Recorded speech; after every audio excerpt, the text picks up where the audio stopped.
Good morning વિદ્યાર્થી મિત્રો.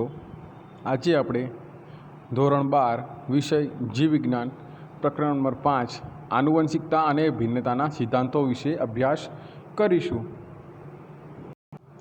તો આપણે જોઈએ કે આપણે જ્યારે જન્મ્યા હોય છે અને જેમ જેમ ધીમે ધીમે મોટા થતા જઈએ છીએ તેમ આપણને અવારનવાર સાંભળવા મળ્યું છે કે તું તારા પપ્પા પર ગયો છે, કાં તો છોકરીને કે તું તારા મમ્મી પર ગઈ છે, કાં તો તારું નાક તારા પપ્પા પર ગયું છે, કાં તો તારા વાળ, કાં તો આપણા શરીર પર જે પણ કંઈ લક્ષણો દેખાય બાહ્ય એ આપણા માતા પિતાને મળતા આવે છે.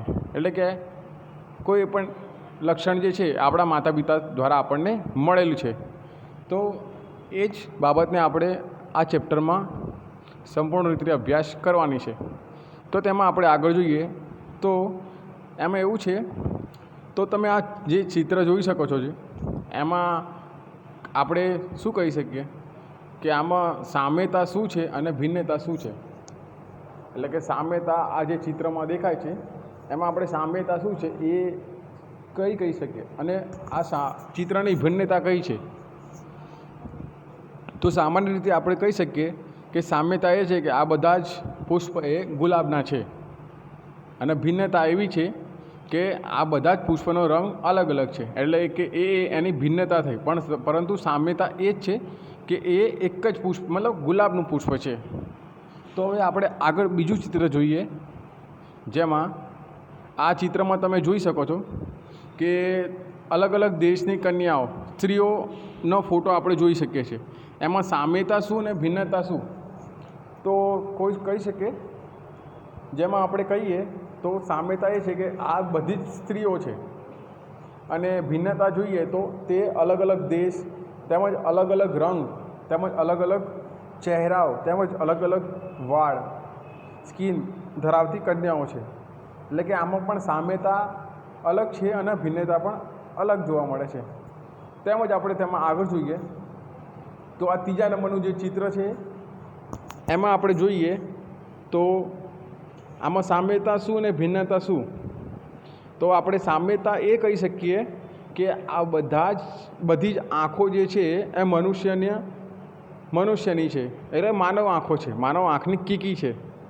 પરંતુ આપણે એની ભિન્નતા જોઈએ તો તેમાં આપણે એમ કહી શકીએ કે આ બધી જ મનુષ્યની આંખની કીકીનો રંગ અલગ અલગ છે. એ તમે ચિત્રમાં સામાન્ય રીતે જોઈ શકો છો અને તમે સામાન્ય રીતે જોઈને તેને કહી શકો છો કે આ ચિત્રની સામ્યતા આ છે અને આ ચિત્રની ભિન્નતા આ છે. તો એ જ પ્રમાણે આપણે આમાં આનુવંશિકતા અને ભિન્નતાનો સિદ્ધાંતની ચર્ચા પણ આ જ રીતે આપણે કરવાની છે. એટલે તેમાં આપણે એમ કહી શકીએ કે આ જે બધી જ ભિન્નતા તેમજ આનુવંશિકતાના લક્ષણો જે છે એ આપણા જે જીવ વિજ્ઞાનની શાખા સાથે સંકળાયેલા છે અને તે શાખાનું નામ છે જનીન વિદ્યા એટલે જેનેટિક્સ. આ વિષય આનુવંશિકતા અને ભિન્નતા એટલે કે પિતૃથી સંતતિના લક્ષણોમાં જોવા મળતી ભિન્નતા સાથે સંકળાયેલ હોય છે. આનુવંશિકતા એટલે જેના દ્વારા પિતૃના લક્ષણો સંતતિમાં ઉતરી આવવાની ઘટના, એટલે કે મા બાપના જે લક્ષણો છે તે આપણા સંતતિ એટલે કે એમની સંતતિ એટલે કે એમના પુત્રોમાં દેખાય તેને આપણે આનુવંશિકતા તરીકે ઓળખીએ છીએ. અને ભિન્નતા એટલે કે જેના દ્વારા સંતતિ તેમના પિતૃઓથી જુદી પડે છે. તેમાં આપણે આમ આગળ જોઈએ તો ઘણા બધા શોધ થયા, જેમ જેમ ટેકનોલોજી વિકસી તેમ તેમ નવા નવા પ્રયોગો થયા, નવા નવા પ્રયોગ પદ્ધતિ હાથ આવી, નવી નવી ટેકનોલોજી હાથ આવી, તેમ તેમ નવા નવા શોધખોળ તેમજ નવી નવી જાણકારી આપણને પ્રાપ્ત થઈ કે મનુષ્યનું આ બધું જે ચક્ર જે ચાલુ રહ્યું છે, જે મનુષ્યના અંદર આંતરિક તેમજ બાહ્ય જે વાતાવરણ છે તેમજ તે આપણને કઈ રીતે અસર કરે છે તેમજ તે આપણા માટે કેટલું ઉપયોગી છે, એ બધી જ માહિતી જેમ જેમ ટેકનોલોજી વિકસી તેમ તેમ આપણને ખબર પડી. તેમજ આ બધી જ ટેકનોલોજી વિકસાવવામાં ઘણા બધા વૈજ્ઞાનિકનો ફાળો અતિ મહત્ત્વતા છે. જેમાં આપણે આ ચેપ્ટરમાં મેન્ડલના વિશે અભ્યાસ કરીશું. જેમાં આપણે જોઈએ તો તેમાં એની પહેલાં આપણે એક વાત કરી લઈએ, તે આપણું જે સેલ છે, સેલની અંદર આપણને ખબર છે જે તમે 11મા ધોરણમાં તેમજ આગળના ધોરણમાં તમે અભ્યાસ કરી ચૂક્યા છો, તો આપણો જે સેલ છે, જે કોષ છે, એની અંદર ન્યુક્લિયસ હોય છે, ન્યુક્લિયસની અંદર ક્રોમોઝોમ જે આપણું DNA જનીન દ્રવ્ય જે આપણું કહીએ જેનેટિક મટીરિયલ જેના દ્વારા આપણને આનુવંશિકતા એટલે કે આગળના આગામી લક્ષણો જે આપણને પિતૃ તરફથી મળે તેનો સંપૂર્ણ અભ્યાસ એ આપણા ક્રોમોઝોમ એટલે કે DNAમાં રહેલો છે. એ ક્રોમોઝોમ એટલે કે DNA કુંતલ રચના અને એની અંદર જોઈએ તો સેગમેન્ટ DNA એટલે કે જીન તરીકે એ બધું કોડિંગ થયેલું જોવા મળે છે, જે આપણે ટૂંકમાં આપણે સમજ્યા.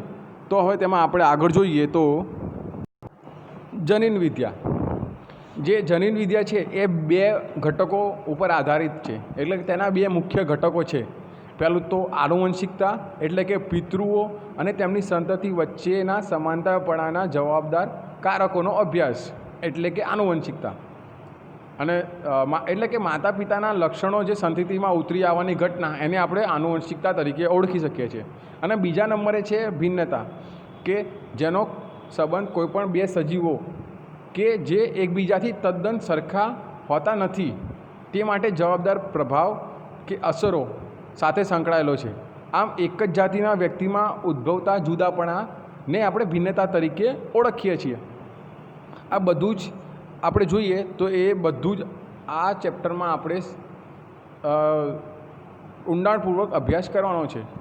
તો આપણે તેમાં તબક્કાવાર જોઈએ તો આગળ જોઈએ તો ગ્રેગર જ્યોર્જ મેન્ડલ, જેને જનીન વિદ્યાના પિતા તરીકે પણ ઓળખવામાં આવે છે, એ જનીન વિદ્યાના પિતા તરીકે ઓળખીએ છીએ. ગ્રેગર જ્યોર્જ મેન્ડલનું પ્રદાન જે જનીન વિદ્યામાં ખૂબ જ આગવું તેમજ મહત્ત્વનું ધરાવે છે. તેમણે ઘણા બધા સંશોધનો કર્યા તેમજ જેનેટિક્સ વિદ્યામાં તેમનો અમૂલ્ય ફાળો છે, જેના દ્વારા આપણે જનીન વિદ્યા તેમજ આગામી પેઢી એટલે કે પિતૃમાંથી તેની સંતતિમાં કયા લક્ષણો કેવી રીતે કઈ રીતે આપણા જોવા મળે છે કે પ્રદાન થાય છે કે લક્ષણ પ્રદર્શિત થાય છે તેના વિશેની ઊંડાણપૂર્વક માહિતી આપણને ગ્રેગર જ્યોર્જ મેન્ડલ દ્વારા આપણને પ્રદર્શિત થયેલી હતી. તો તેમણે છે ને વટાણા પર પ્રયોગો કર્યા હતા. તેમણે વટાણા પર કાર્ય કર્યું હતું અને મેન્ડલની સફળતા એટલી ઘણી મહત્ત્વની હતી કે જેના દ્વારા આપણે એ સમજી શક્યા કે પિતૃ પેઢીમાંથી કયા લક્ષણો કેવી રીતે અને કયા પ્રભાવી કયા પ્રચ્છન્ન લક્ષણો આપણા પિતૃ પેઢીમાંથી તેની સંતતિમાં ઉતરી આવે છે તેના વિશેની અભ્યાસ આપણને મેન્ડલ દ્વારા પ્રાપ્ત થયો હતો. મેન્ડલે જે વટાણા પર પ્રયોગ કર્યા તેમાં એક જ જાતિમાં આપણે ભિન્ન લક્ષણો પણ જોવા મળ્યા, જેમાં આપણે જોઈએ તો બીજનો આકાર, બીજનો રંગ, પુષ્પનો રંગ, સિંગનો આકાર તેમજ સિંગનો રંગ અને પુષ્પનું સ્થાન તેમજ પ્રકાંડની લંબાઈ. આ બધા લક્ષણો ઉપરથી એને પ્રયોગ કર્યા અને તેમને તે જાતિમાં કયા લક્ષણો પ્રદર્શિત થાય છે તેમજ કયા લક્ષણો પ્રદર્શિત નથી થતા તે વિશેની માહિતી તેમને પ્રદાન કરી. તો વટાણાના જે પ્રયોગ કર્યા તેના સફળતા માટેના કારણો આપણે જોઈએ તો વટાણાના જે છોડ છે તેને ખુલ્લી જગ્યાએ ઉછેરવા સરળ બને છે, તેમજ વટાણાના પુષ્પો સામાન્ય રીતે સ્વફલન કરે છે. ત્રીજા નંબરે જોઈએ તો વટાણાનો છોડ વિરોધાભાસી લક્ષણો ધરાવે છે, એટલે કે આપણે જોઈએ તો તે બીજનો આકાર ગોળ પણ હોય, ખડબચડો પણ હોય, તેમજ તેના બીજનો રંગ પીળો બી હોય, લીલો બી હોય, તેમજ પુષ્પનો રંગ પણ જાંબલી અને સફેદ એ રીતે આપણે જોઈ શકીએ છીએ. પછી વટાણાની સંકર જાતો ચોક્કસપણે ફળદ્રુપ હોય છે. પછી આગળ જોઈએ તો વટાણામાં પરફલન કરાવવું મુશ્કેલ છે, એટલે કે ઓલરેડી આપણે આગળ જોયું તે વટાણાના પુષ્પોમાં સામાન્ય રીતે સ્વફલન કરે છે.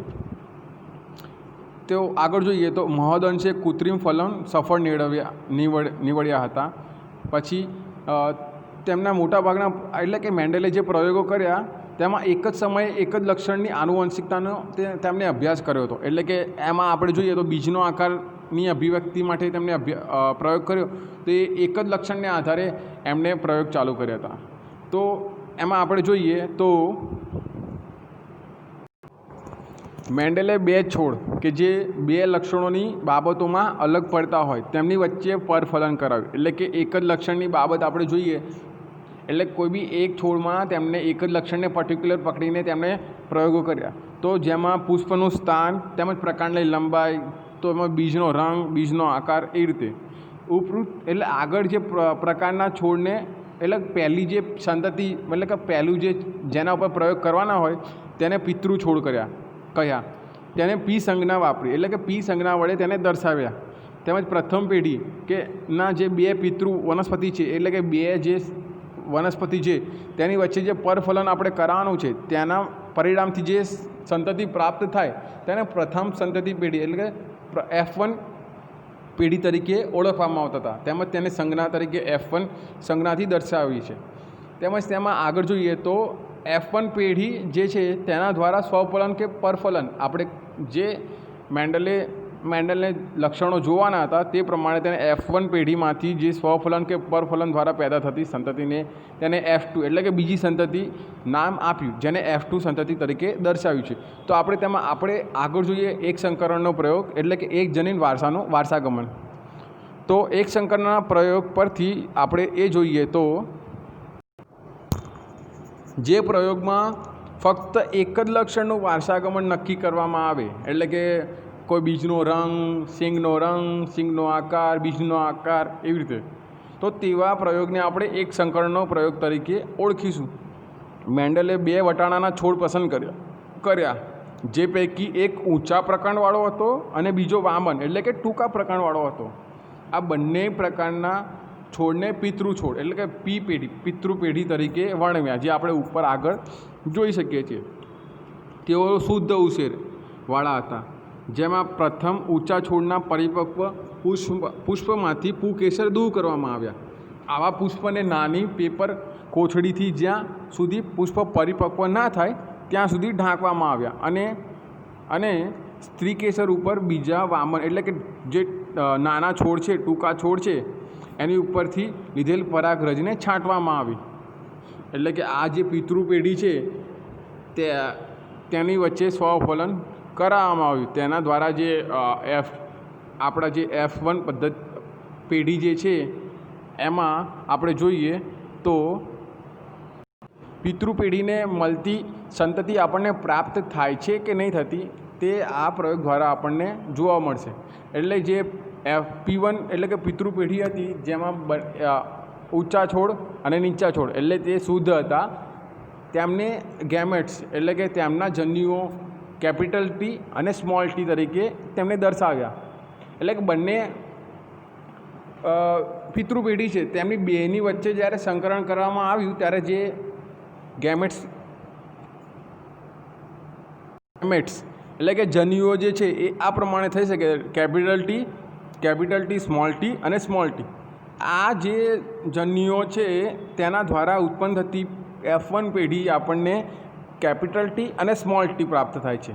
બંનેમાં એવું થાય છે કે બધા જ છોડ ઊંચા પ્રાપ્ત થાય છે.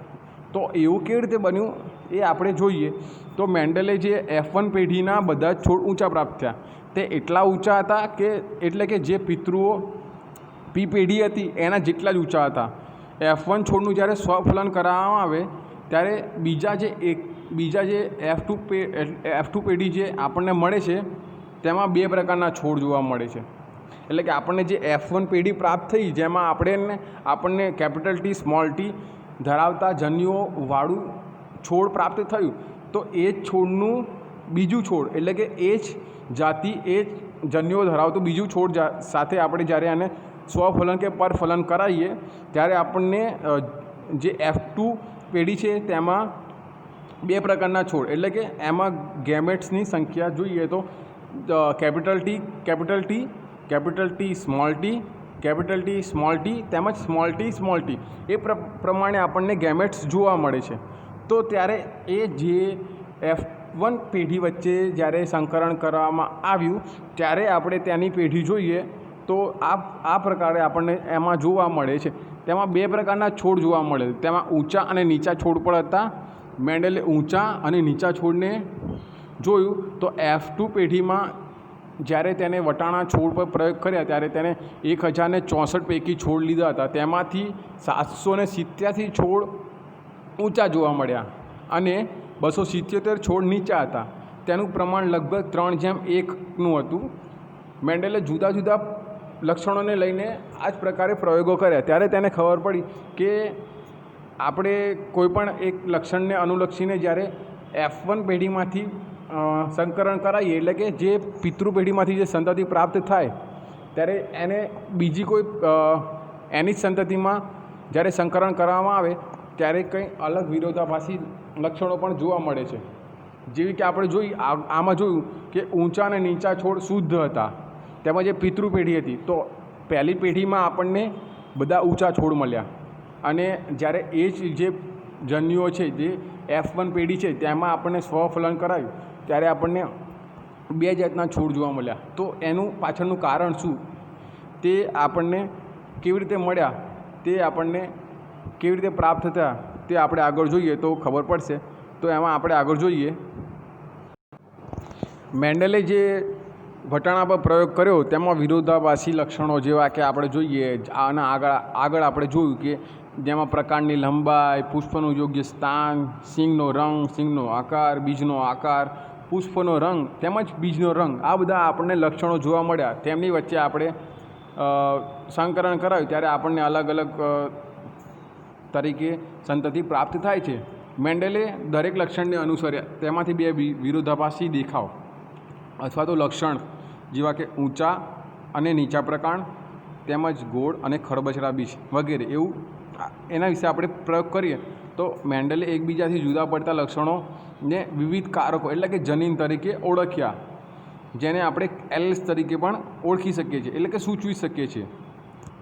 આમ એક સંકરણના પ્રયોગ દ્વારા તેણે 2 સામાન્ય નિયમોની તારવણી કરી, જેને આપણે આનુવંશિકતાના સિદ્ધાંતો, જેમાં પ્રથમ નિયમ તરીકે આપણે પ્રભુતાનો નિયમ તેમજ બીજા નિયમ તરીકે આપણે વિશ્લેષણનો નિયમ તરીકે ઓળખીએ છીએ.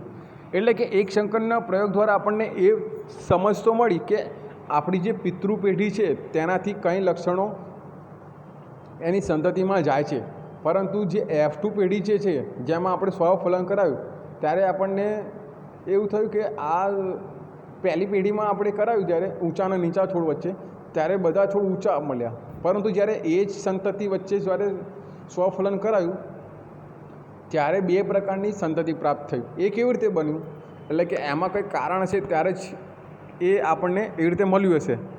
તો એને આપણે સમજીએ તો એ એના જે આનુવંશિકતાના સિદ્ધાંતો આપ્યા તેનો આપણને પ્રથમ નિયમ એટલે કે પ્રભુતાનો નિયમ જોઈએ, એ પ્રમાણે આપણને આમાં ખબર પડશે.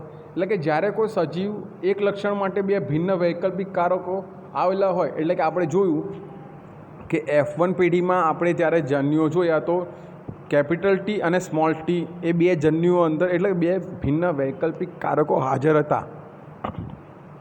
ત્યારે તે 2માંથી એક વૈકલ્પિક કારક તેની અભિવ્યક્તિ એટલે કે તેના લક્ષણ દર્શાવે અને બીજી વૈકલ્પિક કારક તેની અભિવ્યક્તિ દર્શાવતી નથી, એટલે કે તે અભિવ્યક્ત નથી રહેતું, એટલે કે અભિવ્યક્ત થતું નથી.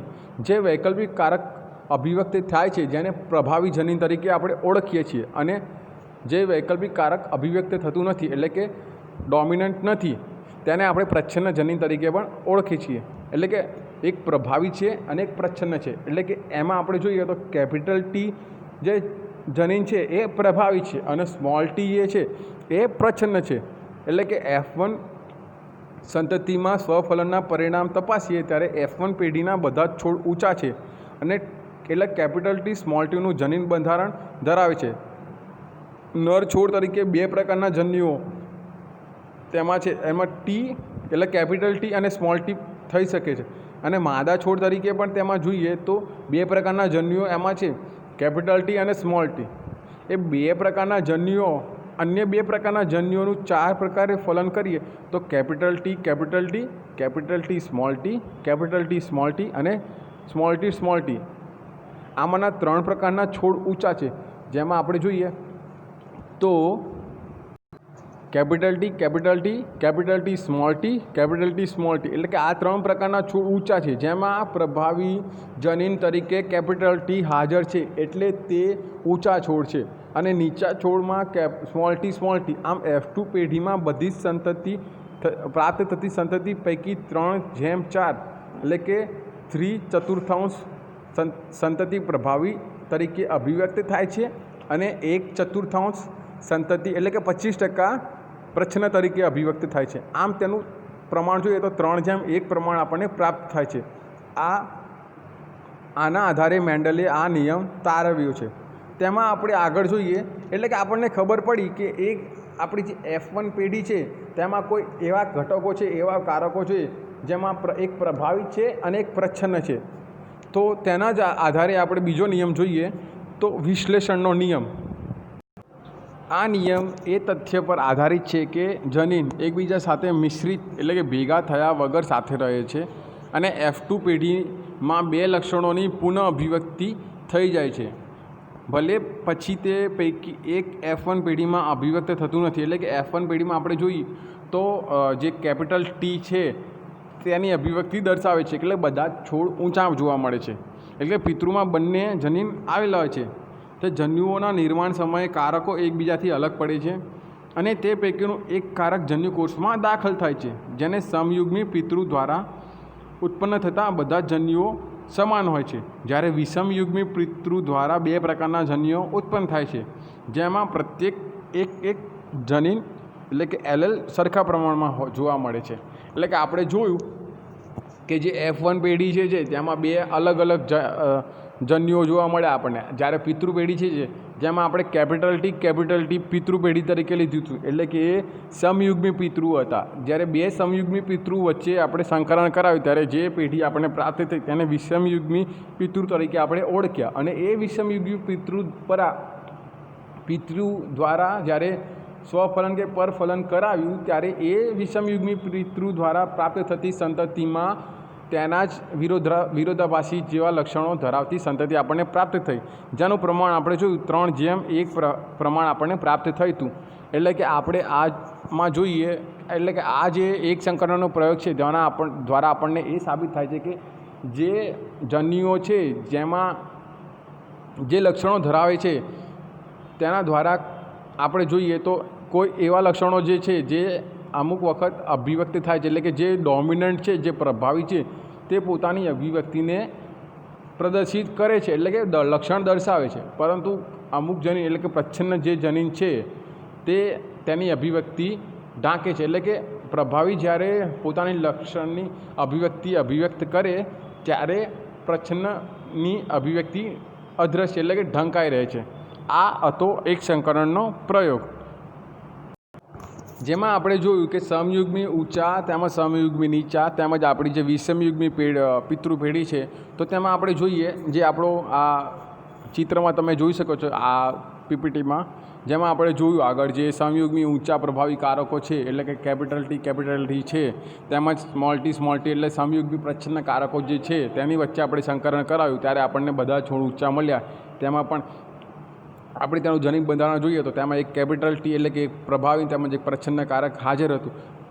જ્યારે તે પેઢીનું જ્યારે સ્વફલન કરવામાં આવ્યું ત્યારે તેના દ્વારા ઉત્પન્ન થતી પેઢીમાં આપણે જોયા તો કેપિટલ T સ્મોલ t અને સ્મોલ t એવા જન્યુઓ આપણને પ્રાપ્ત થયા. એટલે એવા ગેમેટ જોઈ શકીએ તો તેના આપણે કહી શકીએ કે એક